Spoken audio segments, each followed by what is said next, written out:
tell me, how did you end up working with Juvenile during that time? During that time with Juvenile, I think that was when he was working. He was working in the studio. Matter of fact, I'll tell you what. It wasn't that he was working in the studio. He was coming through looking for a studio to record out of. Mm-hmm. And I introduced him. Well, my wife introduced him to Sean Henderson. Mm-hmm. And he was recording off of 59 and I think Corporate. Yeah. And that's how that happened. And if I'm not mistaken, were you out there? Yeah, I was right there. You was working right there with him. I was like, yeah. So okay, so we on point. So we on point. And so I think that was it was you, it was Sean Henderson, and it was I think it was your other partner at the time playing bass. Avery came over playing bass. Yeah, AJ Scratch. Yeah, and when we came to the studio, working there, and he was recording on a record, and I think that's how we met then. And we started talking because we was talking about studio. Oh yeah, that's when I met you. That's when I met you. Yeah, I didn't met you. Yeah. Okay. Yeah. Yep. And it went from there, and we went on the road because they said I needed somebody to go on the road. So hey, look, I'm gonna be the first one to blow you up in Houston. And everything.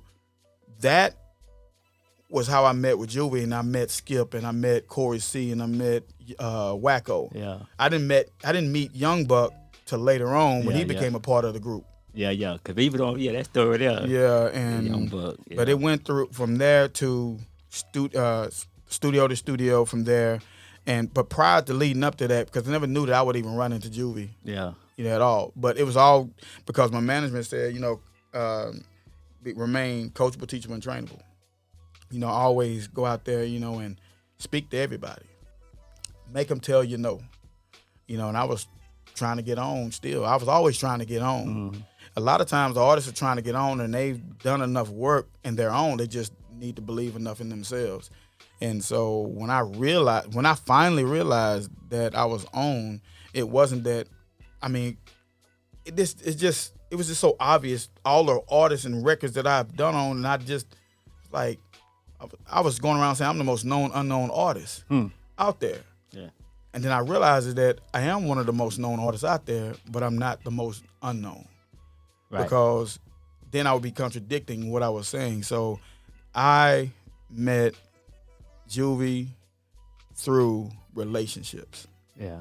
That's how I got on. That's how I met Juvie, relationships. And it just kept going and kept growing.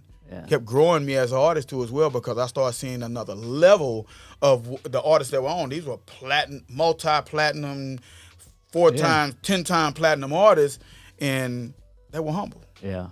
Yeah, he was, humble guy, man. That's when you was doing that opera like that. The background, man, that was some We cold. don't play.